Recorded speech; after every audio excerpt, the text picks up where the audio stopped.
Bienvenido a tu podcast diseñado para que desarrolles todo tu potencial y vivas la vida en tus términos. Yo soy Luz Estela Jara, coach de mindfulness y de vida, y te comparto temas de interés para tu mejor estar como mindfulness, psicología positiva, compasión y bienestar emocional, entre otros, con la participación de invitados especiales y todo para que conectes con presencia, compasión y amabilidad contigo y con los demás.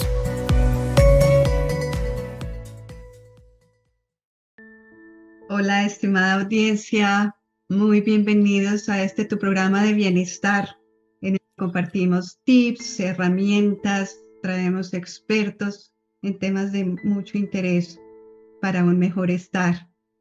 Hoy con Ariel Alarcón, psiquiatra, psicoanalista e instructor de mindfulness, y Luz Estela Jara, coach de mindfulness y de vida.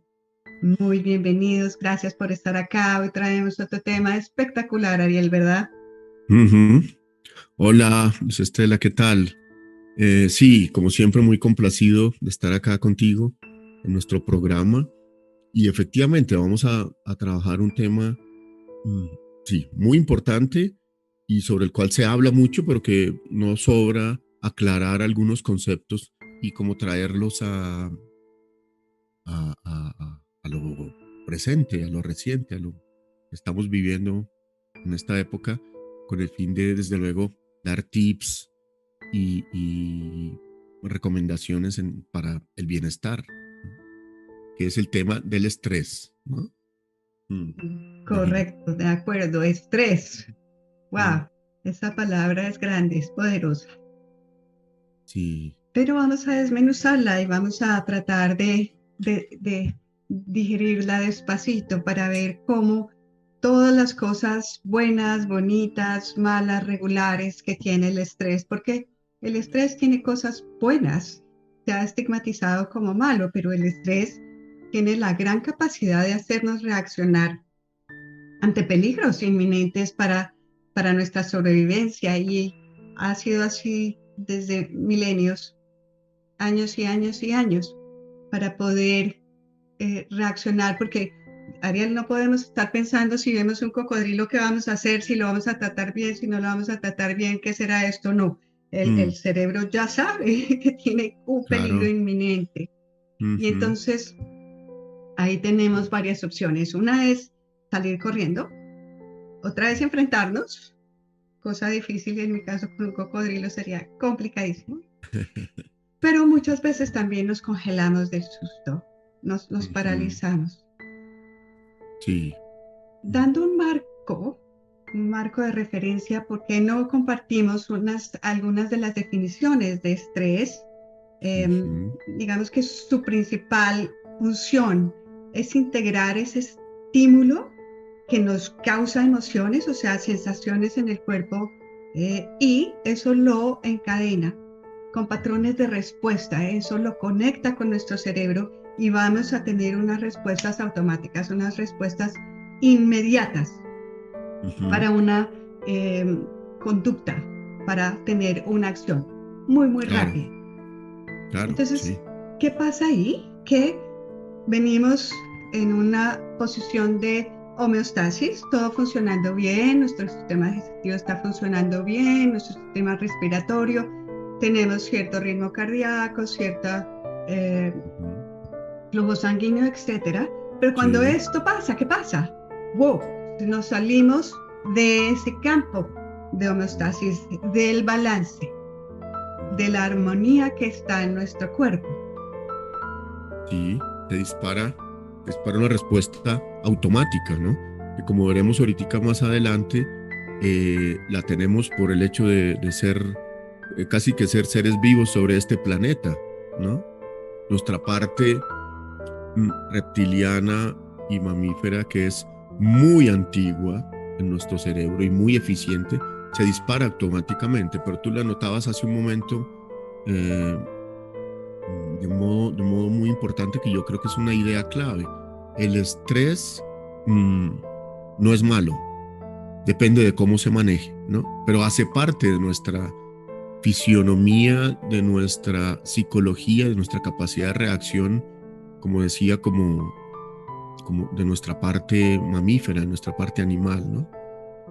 Pensando un poco como en definiciones, digámoslo, académicas que encontramos en los libros que los investigadores han desarrollado, a mí me gusta mucho una que se basa en dos investigadores norteamericanos muy importantes, de Lazarus y Folkman, del siglo pasado, que ellos propusieron al estrés como un estado adaptativo. Es decir, como tú lo decías hace un momento, muy bien, es como una respuesta frente a una situación. Todo está en calma, en orden, y algo pasa y necesitamos adaptarnos, ¿no? Que es automático, tanto de nuestro cuerpo como de nuestra mente. Y hay un tema muy importante, que es uno de los elementos en los cuales se ve más claramente la interacción cuerpo-mente. Es que el cuerpo, a veces primero el cuerpo reacciona frente al cocodrilo, como tú dijiste, antes que la mente ni siquiera piense alguna idea, ¿no? Y es un proceso muy individual de interacción entre lo que está pasando con el entorno y nuestras respuestas emocionales, físicas e intelectuales o cognitivas, ¿no? Cómo reacciona el cuerpo, cómo reaccionan nuestras emociones y luego cómo pensamos sobre esa situación. Esa sería como la definición más general. Un estado adaptativo automático del cuerpo y de la mente frente a algo que sea percibido como una amenaza. Como una amenaza, en especial como una amenaza de vida. Entonces, Sí. ahí tú traes un asunto bastante importante, en mi opinión, y es que cada uno tiene su proceso.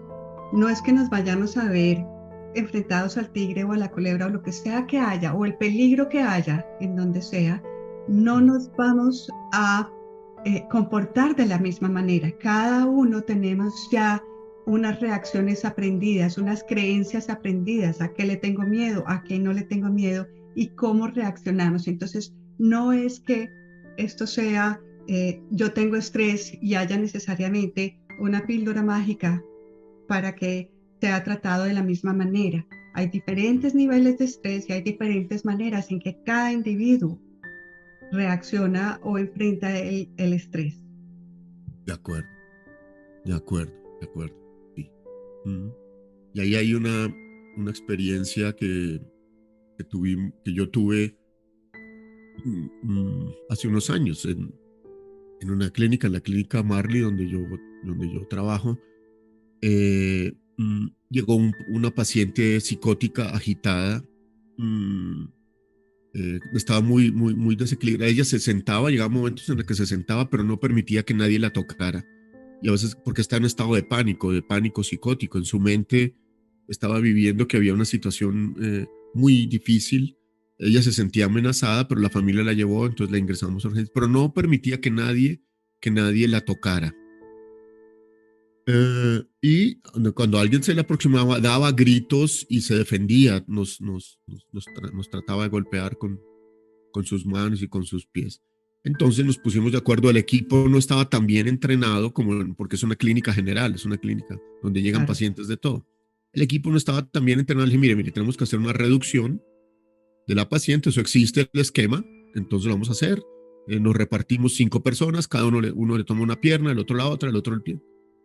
Otro le toma la cabeza con el fin de evitar que se vaya a Ajá. lesionar. Luego otra persona, una enfermera, se encarga de descubrir rápidamente el brazo o la nalga y ponerle una inyección de un sedante muy fuerte, y luego la tenemos cogida y luego ella se duerme más o menos en 1 minuto, 2 minutos y ya pasa. Listo, hagámoslo. Hicimos como 2 o 3 ensayos para repartirnos bien el tema y luego, bueno, ya, listo, vamos a hacerlo, y lo hicimos. Y el jefe de urgencias era un cirujano, un cirujano muy aguerrido, que le encanta operar y que le fascinaba tener pacientes difíciles que llegaban en un momento dado con una herida grave y decía, suban a este paciente ya a cirugía y venga, y él se metía. Entonces, bueno, y a veces tomábamos tinto y nos contábamos nuestras experiencias. Entonces hicimos este caso con la paciente, resultó sumamente exitoso. Todo funcionó perfectamente bien y ella se quedó sedada, tranquila y resolvimos la crisis bastante bien. Luego nos sentamos a hablar y me decía, oiga, Ariel, qué estrés tan increíble el que acabo de pasar. Oh, wow. Porque él estaba, como era el jefe de urgencias, estaba dirigiendo, digamos, la operación. Claro. Yo también, pero él estaba ahí. Decía, Dios mío, yo no pensé que fuera capaz de hacer esto y, me parece increíble, estoy sumamente estresado. Y yo le decía, David, yo sería absolutamente incapaz de hacer una cirugía de las que usted hace. Eso que llegue una persona con una herida en el pecho y usted Claro. rápido para cirugía y tal, y le salva la vida. Yo no sería capaz de hacerlo. Claro. Es un tema así, es decir, lo que tú decías hace un momento, el estrés es una respuesta sumamente individual, ¿no? Si yo estoy entrenado para manejar ese tipo de situaciones, pues yo la manejo. Desde luego no digo que me resbala y que lo hago como si nada, no, me estreso también, me tengo que Claro. estar muy bien, tener mucho cuidado, hacer un trabajo muy bien hecho, muy delicado, y ya, pero lo supero y salgo adelante. Pero si alguien me pusiera a mí a hacer una cirugía para salvarle la vida a una persona, yo creo que me muero del pánico en ese momento, Claro. porque no estoy entrenado para resolver ese tipo de estrés, ¿no? Cada uno está Claro. entrenado para resolverlo de una manera diferente. Correcto, correcto. Y entonces ahí es donde más adelante, en el siguiente episodio, vamos a ver cómo podemos manejar ese estrés de forma más efectiva y eficiente, que no nos envuelva. Sí. Ariel, y en esta pandemia, en este último año, el sector de la salud, las personas que trabajan en el sector de la salud, obviamente, todo el mundo, pero el sector de la salud ha sido muy, muy impactado. ¿Cuál ha sido tu experiencia con tus colegas, con el sector de la salud en general? Sí, pues mira, pues gracias por la pregunta. Yo estoy preocupado, porque yo siento que estamos aguantando, ¿sí? Y aguantando, y este aguante lleva ya un año. Hay picos, hay momentos más duros, más difíciles, como el que acaba de pasar, yo creo que a nivel mundial, pero ese pico se puede llegar a volver a presentar. Y aguantamos, soportamos. La gente algunos han hecho reacciones fuertes de ansiedad. Un problema muy serio es el problema del insomnio. No estamos durmiendo bien porque yo tengo una teoría alrededor de esto que se relaciona con el tema del estrés y es la teoría del trauma, ¿no? El trauma como el exceso de estímulos, si acaso más adelante hablamos sobre eso. Pero un trauma es como, digamos, como la situación de emergencia que acabo de describir o cualquier situación de emergencia que vivimos, que normalmente se supera rápidamente y se recupera eh, el equilibrio del que tú hablabas hace un momento y ya uno vuelve a funcionar bien. Pero esta es una situación traumática de un día y al otro día otra vez y al otro día otra vez. Al otro día tengo muchos pacientes graves, algunos fallecen, no tengo los recursos suficientes para atenderlos, luego baja, luego al otro día se presenta una situación similar y otra vez y otra vez. Y ahí están los colegas. Yo no estoy trabajando en el frente de atención de pacientes de COVID, pero sí apoyo Claro. emocionalmente a ese tipo de personal y, están haciendo su mayor esfuerzo y lo están haciendo realmente bastante bien, pero yo creo que ha sido o va a ser y espero que podamos manejarlo mejor a costas de un esfuerzo muy grande por sostenerse, por mantenerse, por cumplir, por hacer las cosas bien, como lo hacen todos los trabajadores de la salud a nivel mundial. Pero yo digo, lo que me preocupa es qué va a pasar después, porque estamos soportando, aguantando, con dificultades para dormir, con dificultades con irritabilidad, con dificultades a veces para toma de decisiones, para relacionamiento con los equipos, pero digamos lo que ahí vamos, cumplimos con nuestra tarea, la sacamos adelante, pero yo digo, más adelante qué va a pasar, cuando pase el trauma. Claro. Tenemos que estar pensando en apoyar este tipo de personal. Lo que tratamos de hacer es estrategias de regulación emocional basadas en las que hemos aprendido de la teoría del trauma. Es decir, no permitas que el trauma se te quede atrapado en tu cuerpo y en tu mente. Sí, sácatelo de encima, incluso con muchas terapias corporales. Ujú. Una de ellas, la más sencilla, es hacer ejercicio, ¿no? Ajá, ajá, ajá. Es hacer ejercicio, sacarse, porque el trauma se queda acumulado en el cuerpo. El cuerpo tiene una memoria también. Así como uno piensa, uy, aquella vez que estuve en una situación de peligro, Claro. el cuerpo, los músculos, las articulaciones, el corazón, los pulmones, todos tienen una memoria con respecto a esa situación. Y si uno no hace como que, hey, cuerpo, olvídate de esto, ya pasó, estamos tranquilos, entonces se va acumulando. Pero la situación es compleja. Pues Ay, ahí es nuestro desafío, tremendo. mantener y cuidar nuestra salud mental, como la de todo mundo. En realidad, pues los Claro. trabajadores de la salud, pues estamos en como, digamos, primera línea de afrontamiento, pero todos, en mayor o menor medida, estamos en una situación Y de peligro. entonces esta charla y las siguientes que vamos a tener es un poco de apoyo para Ajá. procurar sobrepasar, sobreponer este reto y este trauma, este legado que nos deja la pandemia.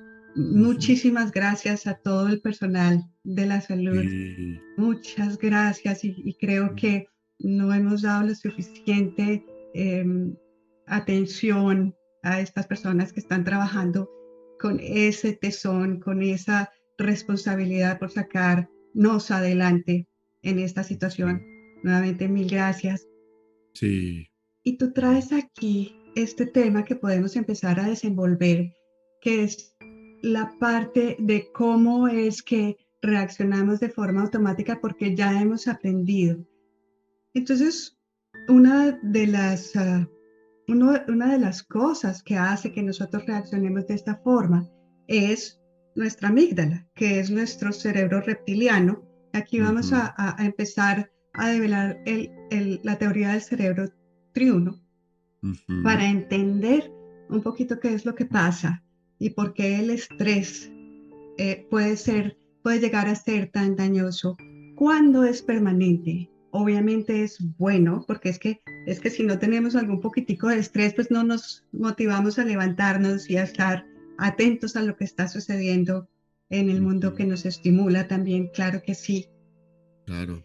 Pero entonces, cuando la amígdala entra en funcionamiento, esto tiene, de acuerdo al doctor Dan Siegel, 300 millones de años. O sea, esto es lo primero que nosotros desarrollamos en nuestro cerebro, que fue fantástico, Ajá. maravilloso. Luego viene el cerebro límbico, que es el cerebro de las emociones, mamífero, y más esto, según el doctor también, Siegel, se ha desarrollado hace 200 millones de años, o sea, es mucho más nuevo. Sí, La sí. corteza que ya va siendo nuestra parte intelectual, nuestra parte humana, lleva Mm. 50 millones de años y nuestra parte prefrontal solamente lleva 1 a 4 millones de años. Entonces, cómo es relativamente novedoso el desarrollo de la neocorteza, que es esto que nos da el raciocinio, la fuerza de voluntad, encontrar soluciones y mucho, mucho, Ariel, es esa parte que podemos nosotros alimentar de la parte compasiva y de la parte de empezar a entender que somos parte de un colectivo, que somos parte de una comunidad, que estamos todos interrelacionados y lo que eh, el chiste común en Canadá es que si en Estados Unidos estornudan, en Canadá los da gripa. Así pasa en todo el mundo. Todo lo que Mm. hagamos, o sea, el planeta y todo es nuestra responsabilidad, es responsabilidad de todos. ¿Esto para qué lo explicamos? Porque el hecho de que esa parte sea tan novedosa nos hace, y en mi personal opinión, es como una evolución del ser humano. Entonces, ok, tener un poco también de paciencia y compasión con nuestra evolución, y no es que seamos malos y no es que seamos terribles, hay un proceso de evolución y si lo podemos entender y si lo podemos concientizar, darnos cuenta de que tenemos esa herramienta poderosa, empezar a cultivarla cada vez más y cada vez más y poder opacar un poco el efecto de nuestra amígdala, de nuestro cerebro reptiliano, que es el que hace que nos disparemos. Pero entonces ya no solo con el cocodrilo o con el tigre, sino nos disparamos con muchísimas otra cantidad de cosas Sí, emocionales. sí, sí, sí, sí, sí. Sí, esto que tú estás diciendo es importantísimo desde varios puntos de vista. Por un lado, como reconocer esa herencia, ese legado que tenemos para, para encauzarlo eh, amablemente. ¿Mm? Y es, sí, dentro de uno hay también un reptil, hay un mamífero, hay un simio y hay un ser humano. ¿Mm? Y no podemos como desconocer esa parte de la cadena de la cual hacemos parte. Y como tú decías, hacemos parte también de la naturaleza, ¿no? El reino animal, como nos enseñaban en el colegio, pero interactuamos con los otros reinos. Pero, eh, y ese hecho que dentro de mí haya un dinosaurio, o si uno lo quiere ver, un reptil, mm, nos mm, hace una serie de funciones muy importantes, automáticas, ¿no? Todo el funcionamiento automático del cuerpo, la respiración, la temperatura, el latido cardíaco, el tono muscular, la digestión. El cerebro hace una cantidad de funciones automáticas perfectas sin que nadie le pregunte nada y los hace automáticamente. También la respuesta al estrés. Y aquí hay un peligro, pongamos las pilas y mejoremos la situación. Y luego la respuesta de la regulación. No hay ningún peligro, calma, calma, calma. Luego la parte mamífera es aquella que nos permite interactuar, ser grupo, ser manada, funcionar en manada, que es uno de los elementos traumáticos que tenemos ahora con la pandemia por dos razones, por el distanciamiento social, y es que no nos permiten funcionar en manada. Somos una manada y cuando estamos dentro de la manada se autorregula y la manada se siente segura. Pero como estamos cada uno solo, muchas personas que viven solas, aisladas, con muy poco contacto con los demás, o cuando las cuarentenas son muy estrictas, esa parte mamífera se corta y entonces comenzamos a sentir, estamos en peligro, estamos en peligro.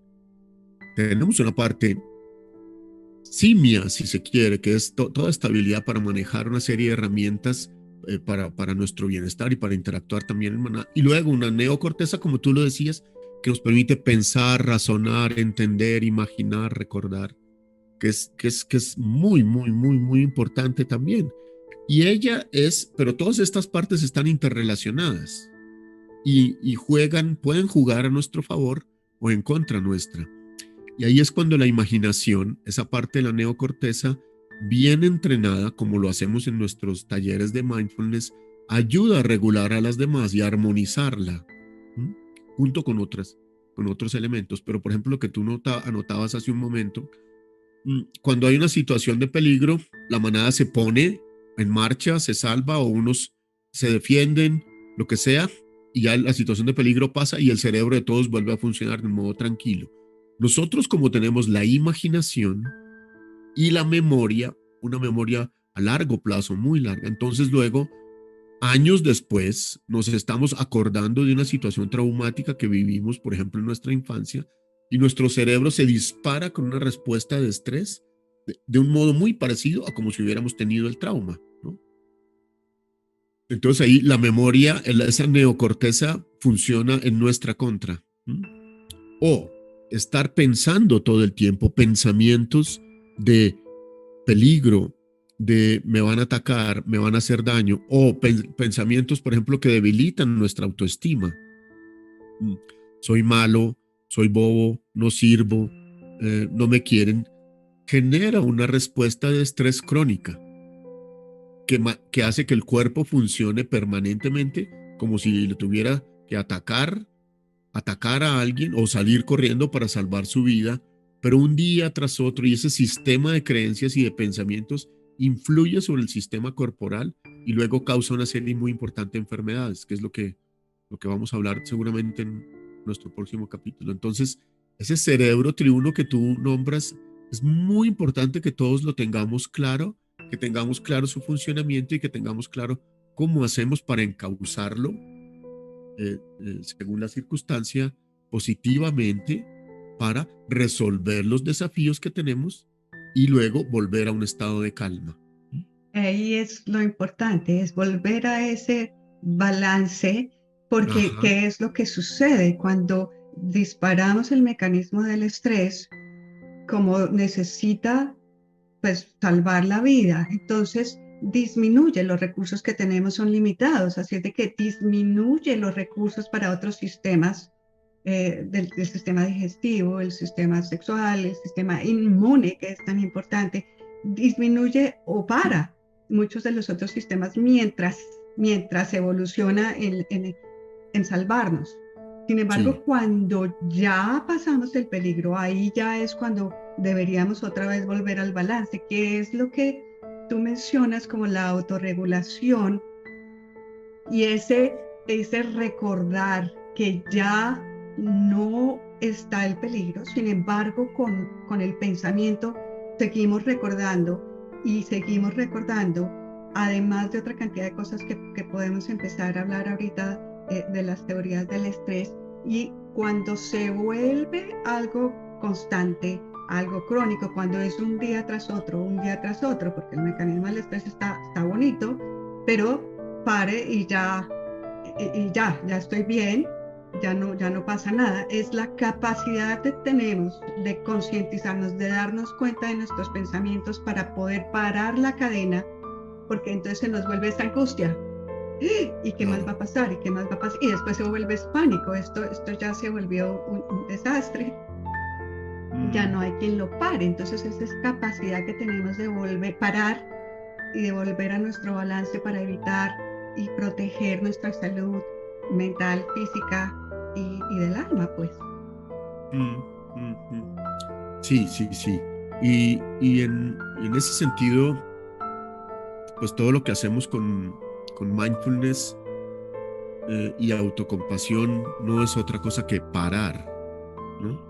Que estimular como conscientemente dos áreas muy importantes.